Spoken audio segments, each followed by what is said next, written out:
Right, thank you Jayaram గారు. ఇక మరి మనం శ్రావణ్ గారితో మాట్లాడదాం, బీజేపీ కార్పొరేటర్. శ్రావణ్ గారు సార్ నమస్తే అండి.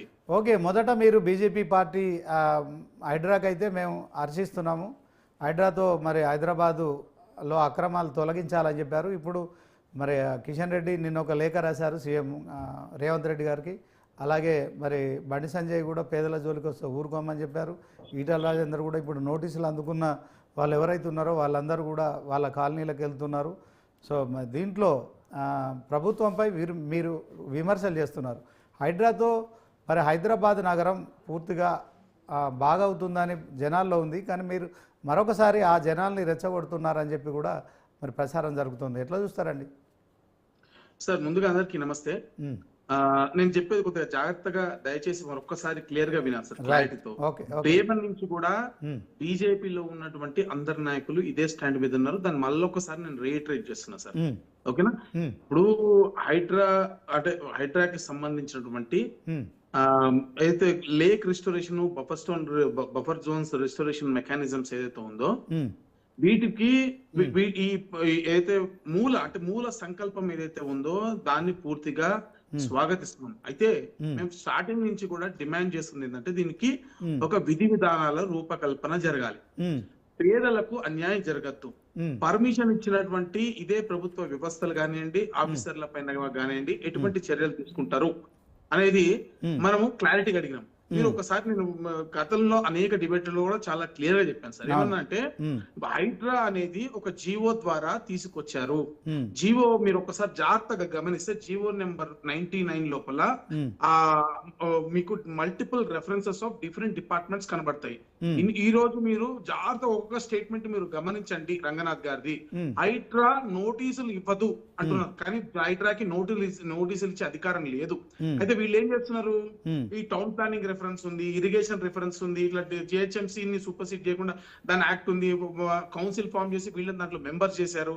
వీళ్ళ ద్వారా నోటీసులు, ఇరిగేషన్ ద్వారా నోటీసులు, లేకపోతే కన్సర్న్ డిపార్ట్మెంట్స్ ద్వారా నోటీసులు ఇప్పిస్తున్నారు. దట్ మీన్స్ హైడ్రా నోటీసులు ఇవ్వదు అని చెప్పడం ఏదైతే ఉందో ఇది పూర్తిగా అవాస్తవము. ఈ కన్సర్న్ డిపార్ట్మెంట్స్ ఇంత లేట్ గా ఇస్తున్న నోటీసులు కూడా హైడ్రా ద్వారా ప్రేరేపితమై వస్తున్నటువంటి నోటీసులే. సో ఇక్కడ మనం ప్రధానంగా మిస్ అయింది ఏంటంటే హైడ్రా అనే ఒక హైడ్రాని కాన్స్టిట్యూట్ చేసినప్పుడు దాంట్లో ఒక విధి విధానాల రూపకల్పన క్లారిటీగా జరగలేదు, చట్టబద్ధత కల్పించబడలేదు. దాని లోపల క్లియర్ గా అంటే అసలు ఫర్ ఎగ్జాంపుల్ జిహెచ్ఎంసీ పరిధిలో ఒక నిర్మాణాన్ని పగలగొట్టేటప్పుడు దాన్ని ఎవరి పవర్స్ ఎవరు సూపర్సీడ్ చేస్తారు? జిహెచ్ఎంసీ పవర్స్ ని హైడ్రా సూపర్సీడ్ చేసేటువంటి అవకాశం ఉందా, లేదా హైడ్రా కన్నా జిహెచ్ఎంసీ పవర్ఫుల్లా? ఈ క్వశ్చన్ కి వీళ్ళ దగ్గర పర్ఫెక్ట్ గా ఆన్సర్ ఎక్కడా లేదు. కాబట్టి విధి విధానాల రూపకల్పన అనేది చాలా క్లారిటీగా వీళ్ళ దగ్గర లేదు.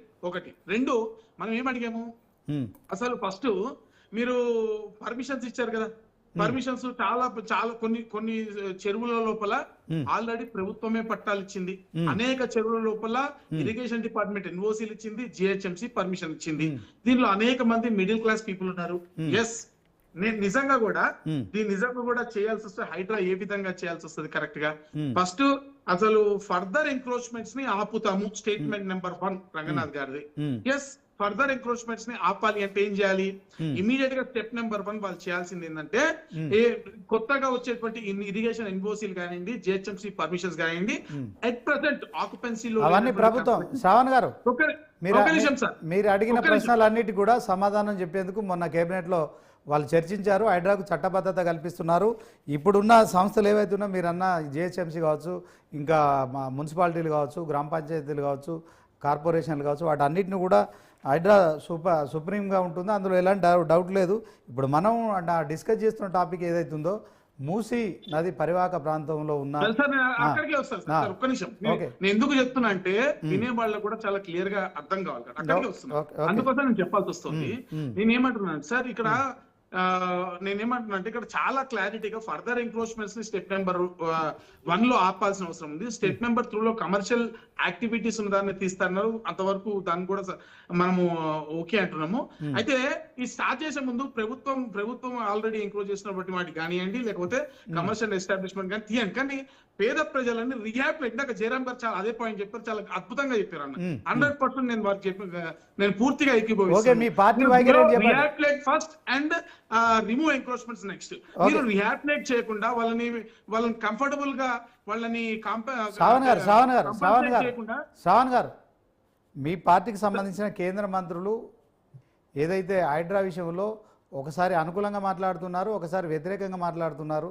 ఇప్పుడు మూసీ సుందరీకరణతో తెలంగాణ ప్రభుత్వం అయితే మరి అదొక మురికి కూపం, అది నగరం మొత్తం అట్లాంటి దాంట్లో దయచేసి నేను మళ్ళీ మీకు అదే రిక్వెస్ట్ చేస్తున్నా. మీరు మీ కొంతమంది మీడియాలో ఏంటంటే కావాలని ఒక కన్ఫ్యూజన్ క్రియేట్ చేస్తున్నారు. నేను చాలా క్లియర్ గా అదే క్లారిఫై చేయడానికి ప్రయత్నిస్తున్నాను. ఎక్కడ ఎవరు ఏ విధంగా అందరూ ఒకే లైన్ మీద మాట్లాడారు, చాలా క్లియర్ గా ఎత్తుర్రు. పేదవాళ్ళు ఇందాక జయరామ్ గారు చెప్పిందే భారతీయ జనతా పార్టీ చెప్పింది చాలా క్లియర్ గా. మేమేమంటున్నామంటే పెద్ద వాటిని చేయండి, పేదవాడి దగ్గరకు వచ్చేటప్పుడు ప్రాపర్ గా వాళ్ళ కంపన్సేట్ చేసి రిహాబిలిట్ చేసిన తర్వాత తీయమంటున్నాం. దీంట్లో మీకున్నటువంటి కన్ఫ్యూజన్ ఏంటి? కిషన్ రెడ్డి గారు చెప్పారు, ఈటల రాజు గారు చెప్పారు, రఘునందన్ గారు చెప్పారు, ప్రతి ఒక్కరు అది చెప్పారు. దీంట్లో ఏం డిఫరెన్స్ కనపడుతుంది మీకు చెప్పండి. ఓకే, పేదవారి కోసం కావచ్చు, మధ్యతరగతి వారి కోసం కావచ్చు, కేంద్ర ప్రభుత్వం నుంచి బీజేపీ నుంచి ఎలాంటి సపోర్ట్ ఉంటుంది వాళ్ళకి చెప్పండి. ఇప్పుడు హైడ్రా తన కార్యకలాపాలు విస్తరించాల్సిందే, తెలంగాణ ప్రభుత్వం మూసి సుందరీకరణ చేయాల్సిందే, నగరంలో ఆ మురికి కాలువ ద్వారా అందరం ఎఫెక్ట్గా ఫీల్ అవుతున్నాం. దాంట్లో ఆ చుట్టుపక్కల ఉన్న ప్రజలు ఇందాక చెప్పినట్టు జయరామ్ గారు చెప్పినట్టు అక్కడంతా డెంగ్యూ వ్యాధులు, తర్వాత మలేరియా, వాళ్ళంతా పోయి ప్రభుత్వ ఆసుపత్రుల్లో మాత్రమే వెళ్ళి అంటే కడు పేదరికంలో మగ్గుతున్న వారు ఏదో ఇంకా భూమి మీద పుట్టాం కనుక బతకాలి కనుక హైదరాబాద్లో మరి ఏదో ఒక పని చేసుకోవాలి, అన్నిటికీ కాంప్రమైజ్ అయిపోయి చివరికి వాళ్ళ నివాస గృహాలు కూడా అంటే చిన్న పెద్ద బిల్డింగులు కూడా చిన్న గృహాలు నిర్మించుకొని వాళ్ళు జీవిస్తున్నారు. ఈ విషయంలో మరి ఏ ప్రభుత్వం వచ్చినప్పటికీ కూడా మరి కేంద్రంలో మీరున్నారు, రాష్ట్రంలో టీడీపీ ఉండే, బీఆర్ఎస్ ఉండే, ఇప్పుడు కాంగ్రెస్ ఉంది. సో ఏ ప్రభుత్వం వచ్చినప్పటికీ కూడా వాళ్ళ గురించి ఆలోచించలేదు అని చెప్పి చేస్తున్న ఆరోపణల విషయంలో మరి హైదరాబాద్ కోసం ఖచ్చితంగా మీరు ఆంధ్రప్రదేశ్కు సహాయ సహకారాలు అందిస్తున్నారు. అట్ ద సేమ్ టైం మరి రాష్ట్ర ప్రభుత్వం చేస్తున్న ఈ కార్యక్రమాలను మరి స్వాగతిస్తారా, ప్రభుత్వానికి సహాయం చేస్తారా? బడ్జెట్లో మీరు మాత్రం మొండి చేయి చూపెట్టారని చెప్పి కూడా కాంగ్రెస్ ఆరోపిస్తుంది. ఏం చెప్తారు చెప్పండి. ఇవన్నీ పిచ్చి మాటలు సార్. బడ్జెట్ లో ముందు చేసి చూపించాము, ఇవన్నీ కూడా చాలా పిచ్చి మాటలు, అసలు చాలా మూర్ఖమైనటువంటి మాటలు. దీనిపైన మనం డిస్కషన్ చేయాలంటే ఒక గంట సేపు చేస్తాం. దాని సపరేట్ డిస్కషన్ పెట్టండి. ఏ రాష్ట్రానికి ఎంత చేశారు, తెలంగాణకి ఎంత సహకరించారు కూడా నేను పూర్తిగా ఆధారాలు డేటాలతో సహా మాట్లాడతాను. సో